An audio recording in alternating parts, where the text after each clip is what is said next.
नमस्ते दोस्तों, आप सरकारी जर्नी यूट्यूब चैनल पर आप सभी का स्वागत है। आज के इस वीडियो में हम मध्यकालीन इतिहास पढ़ेंगे।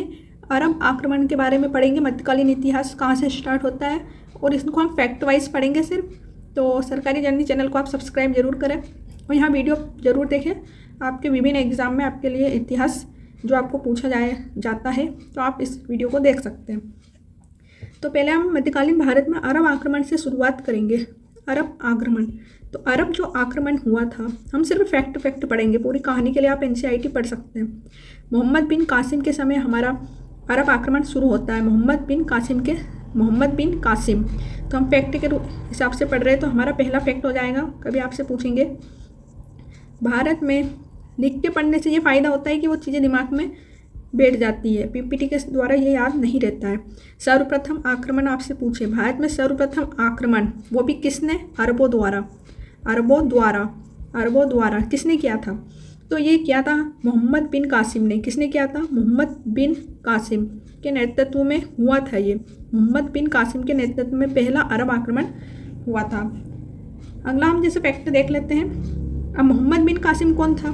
तो मोहम्मद बिन कासिम जो ईरान का गवर्नर था, ईरान के गवर्नर जिसका नाम है अल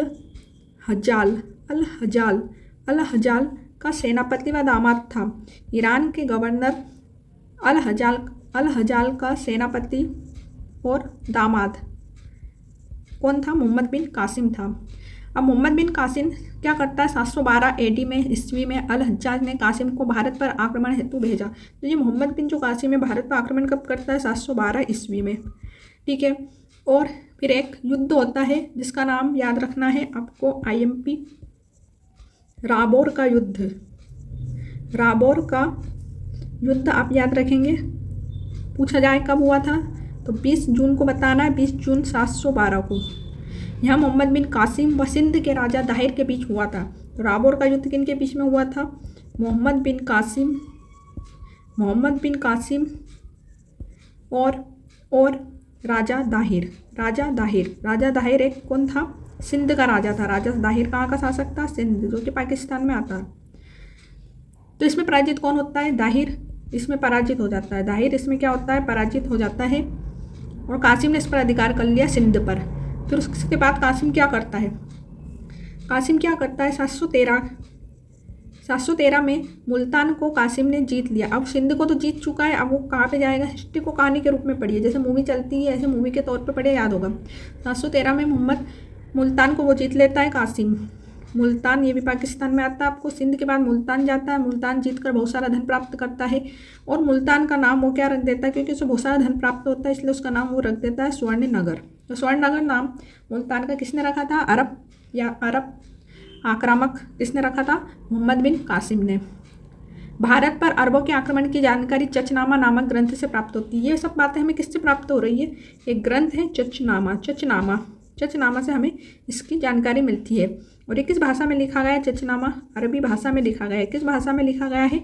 अरबी भाषा में। अरबों के आक्रमण का मूल उद्देश्य क्या था? अरब आक्रमण का मूल उद्देश्य आपसे पूछते हैं क्या था मूल उद्देश्य? तो इनका जो मूल उद्देश्य था वो था धन लूटना और इस्लाम धर्म का प्रचार करना। इस्लाम धर्म का प्रचार प्रसार करना इनका काम था। किनका? अरबों का। तो मूल उद्देश्य आपको पता चल चुका है। आगे कहानी में क्या होता है? अब 713 हो चुका है हमारा। आगे हम मेन तारीख आती है हमारी 715 ईस्वी। चचनामा ग्रंथ के अनुसार बगदाद का जो खलीफा होता है वो कौन होता है? बगदाद का खलीफा सुलेमान। कौन होता है? सुलेमान। तो सुलेमान के आदेश पर मोहम्मद बिन कासिम की हत्या करवा दी गई। अब सुलेमान क्या करता है? सुलेमान के आदेश पर किसकी हत्या हो जाती है? मोहम्मद बिन कासिम, अरब का था ये, इसकी क्या हो जाती है? हत्या। कौन कराता है? सुलेमान के आदेश पर। सर्वप्रथम मोहम्मद बिन कासिम ने सिंध के क्षेत्रों में जजिया कर वसूल किया था। तो मोहम्मद बिन कासिम ने सबसे पहले, हमें पता है, राजा दाहिर को पराजित करके सिंध जीता था। तो जो सिंध जीता था इसने, तो यहाँ पे सिंध में क्या किया था इसने? सिंध में इसने क्या करता? सबसे पहले जजिया कर वसूल किया था। सिंध से मोहम्मद बिन कासिम ने जजिया कर वसूला था। जजिया कर सबसे पहले किस अरब ने लगाया था? तो मोहम्मद बिन कासिम ने लगाया था। इस कर से बच्चे, अपाहिज मतलब जो दिव्यांग थे, साधु संत, ब्राह्मण एवं महिलाओं को मुक्त रखा गया था। मोहम्मद बिन कासिम ने सिंध क्षेत्र में ही दिनार नामक स्वर्ण मुद्राओं का प्रचलन किया था और उसने सिंध में ही कौन सी मुद्रा चलाई थी? दिनार। तो आपसे पूछे दिनार क्या है, यही पूछ लेते कभी कभी। तो दिनार एक मुद्रा है, वो भी कौन सी है? स्वर्ण। तो दिनार एक मुद्रा है, स्वर्ण। अरब के लोगों ने भारत को हिंदुस्तान कहते थे और भारत से ही उन्होंने अंक पद्धति, दशमलव पद्धति ये सब सीखी थी। तो अरब लोगों ने, जो अरब के लोग हैं, उन्होंने भारत को हिंदुस्तान कहते थे। तो सबसे पहले आपसे पूछ सकते हैं भारत को हिंदुस्तान सब जो दिया है, हिंदुस्तान कौन कहते थे? अरब। और उन्होंने हिंदुस्तान से या भारत से क्या सीखा? अंक पद्धति सीखी। किसने सीखी? किसने सीखी? अरबों ने। अंक पद्धति सीखी भारत से। दशमलव पद्धति सीखी, दशमलव पद्धति सीखी, ठीक है।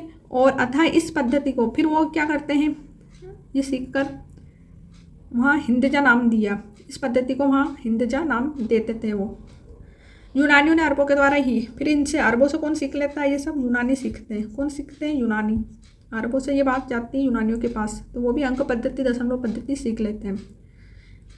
उसके बाद क्या होता है, इस पद्धति को हमने बात कर ली, फिर यूनानियों ने सीख ली। और यूनानियों ने इसे क्या नाम दिया? Arabian numerals. क्या नाम दिया? क्योंकि उन्होंने अरब से सीखी थी, इसलिए उन्होंने, यूनानियों ने अरेबियन न्यूमेरल्स नाम दिया, अरेबियन न्यूमेरल्स। मोहम्मद बिन कासिम ने विष्णु शर्मा के ग्रंथ, मोहम्मद बिन कासिम ने और क्या क्या काम किए थे? कुछ अच्छे काम भी किए होंगे उसने। मोहम्मद बिन कासिम ने कुछ काम किए थे, जैसे उसने विष्णु शर्मा का जो पंचतंत्र है, पंचतंत्र जो बहुत फेमस है, जिसकी कहानी आप सुनते होंगे, कार्टून में ज़्यादा आती है इसकी कहानियाँ। तो विष्णु शर्मा का जो ग्रंथ है पंचतंत्र, उसका फारसी में अनुवाद कराया था। किसमें? तो पंचतंत्र का फारसी में अनुवाद किसने कराया था? मोहम्मद बिन कासिम ने करवाया था। और इसका नाम क्या रखा था उसने? क्या रखा था? इसका नाम लिखा था कलीलावा दिमना। कलीलावा दिमना। मीर मासूम द्वारा लिखित ग्रंथ, एक ग्रंथ का नाम याद रखिएगा आप, जो कि मीर मासूम ने लिखा था, जिसका नाम है तारिक ए सिंध। तारिक ए सिंध किसने लिखा? तो तारिक ए सिंध लिखा है मीर मासूम ने। किसने लिखा है? मीर मासूम। वो इसे मासूर हिंद भी कहते हैं, या मासूर सिंध भी लिखा है। तो उसमें भारत पर किए गए अरब आक्रमण की जानकारी मिलती है। अगले वीडियो में हम महमूद गजनवी के बारे में पढ़ेंगे। तो हमारे वीडियो को सपोर्ट जरूर कीजिएगा। तो मैं ऐसे आगे वीडियो लाती रहूँगी। अगर आप सपोर्ट ना करोगे तो फिर वीडियो बंद हो जाएगा। धन्यवाद।